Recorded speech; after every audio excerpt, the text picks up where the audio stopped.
നമസ്കാരം, ഏവർക്കും info media കേരളത്തിലേക്ക് സ്വാഗതം. സംസ്ഥാനത്തെ ലക്ഷക്കണക്കിന് സ്ത്രീകൾ കാത്തിരുന്ന ഒരു പ്രധാന പ്രഖ്യാപനമാണ് പ്രതിമാസം 1000 രൂപ ധനസഹായ പദ്ധതി. സ്ത്രീകളുടെ സാമ്പത്തിക സുരക്ഷ ഉറപ്പാക്കുക എന്ന ലക്ഷ്യത്തോടെ സംസ്ഥാന സർക്കാർ പ്രഖ്യാപിച്ച ഈ പദ്ധതി ഇപ്പോൾ പ്രാവർത്തിക ഘട്ടത്തിലേക്ക് കടക്കുകയാണ്. നാളെ മുതൽ അപേക്ഷാ ഫോമുകളുടെ വിതരണം ആരംഭിക്കുമെന്ന് സർക്കാർ അറിയിച്ചിട്ടുണ്ട്. അതിനാൽ തന്നെ ആരെല്ലാം അർഹരാണ്, ആരെല്ലാം ഒഴിവാക്കപ്പെടും, എന്തൊക്കെ നിബന്ധനകളാണ് ഉള്ളത് എന്നത് വ്യക്തമായി മനസ്സിലാക്കിക്കൊണ്ട് വളരെ പ്രധാനമായി നമുക്ക് വീഡിയോ നോക്കാം. ഈ പദ്ധതി 35നും 60നും ഇടയിൽ പ്രായമുള്ള സ്ത്രീകൾക്കായി മാത്രമാണ്. 35 വയസ്സ് പൂർത്തിയായ ദിവസം മുതൽ 60 വയസ്സ് തികയുന്ന ദിവസം വരെയാണ് അർഹത. ഒരിക്കൽ 60 വയസ്സ് പൂർത്തിയായാൽ അതേ ദിവസം മുതൽ ഈ പദ്ധതിയിലെയും ആനുകൂല്യം സ്വയം അവസാനിക്കും. അതിനുശേഷം തുടർ സഹായം ലഭിക്കില്ല. അതുകൊണ്ട് തന്നെ പ്രായപരിധി ഈ പദ്ധതിയിലെ ഏറ്റവും നിർണായക ഘടകങ്ങളിൽ ഒന്നാണ്. ഈ പദ്ധതിയിൽ ട്രാൻസ് വുമൺമാരെയും വ്യക്തമായി ഉൾപ്പെടുത്തിയിട്ടുണ്ട് എന്നതാണ് മറ്റൊരു പ്രധാന പ്രത്യേകത.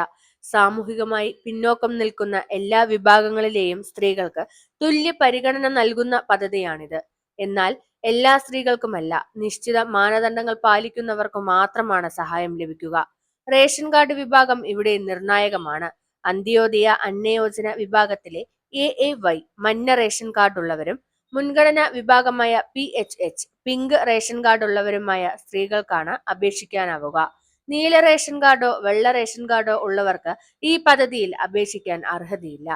മറ്റ് സാമൂഹിക ക്ഷേമ പദ്ധതികളിൽ ഒന്നിലും നിലവിൽ ഗുണഭോക്താക്കളല്ലാത്ത സ്ത്രീകൾക്കായാണ് ഈ പദ്ധതി. ഇതിനകം വിധവാ പെൻഷൻ, അവിവാഹിത പെൻഷൻ, വികലാംഗ പെൻഷൻ തുടങ്ങിയ ഏതെങ്കിലും സാമൂഹ്യ സുരക്ഷാ പെൻഷനുകൾ ലഭിക്കുന്നവർക്ക് ഈ 1000 രൂപ ധനസഹായത്തിന് അർഹത ഉണ്ടാകില്ല. അതുപോലെ തന്നെ സർവീസ് പെൻഷൻ, കുടുംബ പെൻഷൻ, ക്ഷേമനിധി ബോർഡുകളിൽ നിന്നുള്ള കുടുംബ പെൻഷൻ, EPF പെൻഷൻ എന്നിവ ലഭിക്കുന്നവരും ഈ പദ്ധതിയിൽ നിന്ന് ഒഴിവാക്കപ്പെടും.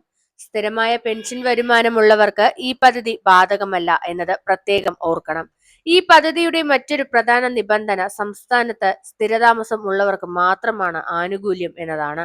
കേരളത്തിന് പുറത്തേക്ക് താമസം മാറുന്ന പക്ഷം ആ നിമിഷം മുതൽ തന്നെ പദ്ധതിയുടെ അർഹത ഇല്ലാതാകും. സംസ്ഥാനത്തിനകത്ത് താമസം മാറിയാലും സർക്കാർ നിശ്ചയിച്ച മാനദണ്ഡങ്ങൾ ലംഘിക്കുന്ന സാഹചര്യമുണ്ടായാൽ സഹായം നിർത്തിവെക്കും.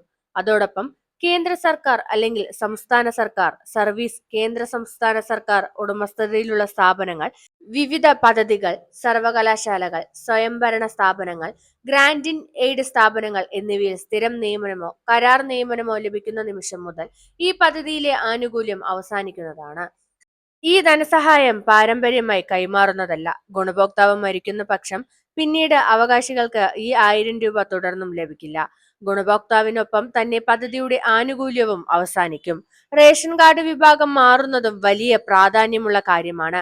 AAY അല്ലെങ്കിൽ PHH വിഭാഗത്തിലുള്ള മഞ്ഞ, പിങ്ക് റേഷൻ കാർഡുകൾ പിന്നീട് നീല അല്ലെങ്കിൽ വെള്ള റേഷൻ കാർഡുകളായി മാറപ്പെടുന്ന പക്ഷം ആ നിമിഷം മുതൽ ഈ പദ്ധതിയുടെ അർഹത നഷ്ടമാകും. അതിനാൽ റേഷൻ കാർഡ് അപ്ഡേറ്റുകളിൽ പ്രത്യേകം ശ്രദ്ധിക്കണം. എല്ലാ അപേക്ഷകരും പദ്ധതിയുടെ മാനദണ്ഡങ്ങൾ പൂർണ്ണമായി പാലിക്കുന്നുണ്ടെന്ന് കാണിക്കുന്ന സ്വയം സാക്ഷ്യപ്പെടുത്തിയ ഒരു സത്യപ്രസ്താവന നിർബന്ധമായും നൽകണം. തെറ്റായ വിവരങ്ങൾ നൽകി ആനുകൂല്യം കൈപ്പറ്റുന്നവർ കണ്ടെത്തിയാൽ ഇങ്ങനെ കൈപ്പറ്റിയ മുഴുവൻ തുകയും പലിശ സഹിതം തിരികെ ഈടാക്കും. ഇതിൽ വിട്ടുവീഴ്ച ഉണ്ടാകുന്നതല്ല. പ്രായം തെളിയിക്കുന്നതിനായ ജനന certificate, school certificate, driving licence, passport എന്നിവയിൽ ഏതെങ്കിലും ഒന്ന് ഉപയോഗിക്കാം.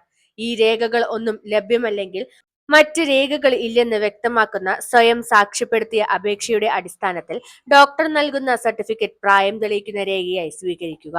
പദ്ധതിയിൽ ഉൾപ്പെടുന്ന എല്ലാ ഗുണഭോക്താക്കൾക്കും ആധാർ അടിസ്ഥാനമാക്കിയുള്ള വാർഷിക മസ്റ്ററിംഗ് നിർബന്ധമായിരിക്കും. ഓരോ വർഷവും അർഹത പരിശോധിക്കുന്നതിനുള്ള ഈ പ്രക്രിയയിൽ പങ്കെടുക്കാത്തവർക്ക് ആനുകൂല്യം തടഞ്ഞുവെക്കുന്നതായിരിക്കും. മൊത്തത്തിൽ ഈ പദ്ധതി തികച്ചും ദാരിദ്ര്യരേഖയ്ക്ക് താഴെ, അതിനോട് ചേർന്ന് ജീവിക്കുന്നതും മറ്റ് സർക്കാർ സഹായങ്ങൾ ഒന്നും ലഭിക്കാത്തതുമായ സ്ത്രീകളെ ലക്ഷ്യമിട്ടുള്ളതാണ്. അപേക്ഷ നൽകുന്നതിന് മുമ്പ് സ്വന്തം അർഹത എല്ലാ വശങ്ങളിലും പരിശോധിക്കുക എന്നത് അത്യന്താപേക്ഷിതമാണ്. ഈ വിവരങ്ങൾ ഉപകാരപ്രദമാണെന്ന് തോന്നിയാൽ വീഡിയോ ലൈക്ക് ചെയ്യാനും അർഹരായ സ്ത്രീകളിലേക്ക് ഈ വിവരം എത്തിക്കാനും ഷെയർ ചെയ്യാനും ഇത്തരത്തിലുള്ള സർക്കാർ പദ്ധതികളുമായി ബന്ധപ്പെട്ട കൃത്യമായ വിവരങ്ങൾക്കായി ചാനൽ സബ്സ്ക്രൈബ് ചെയ്യാനും മറക്കരുത്. താങ്ക്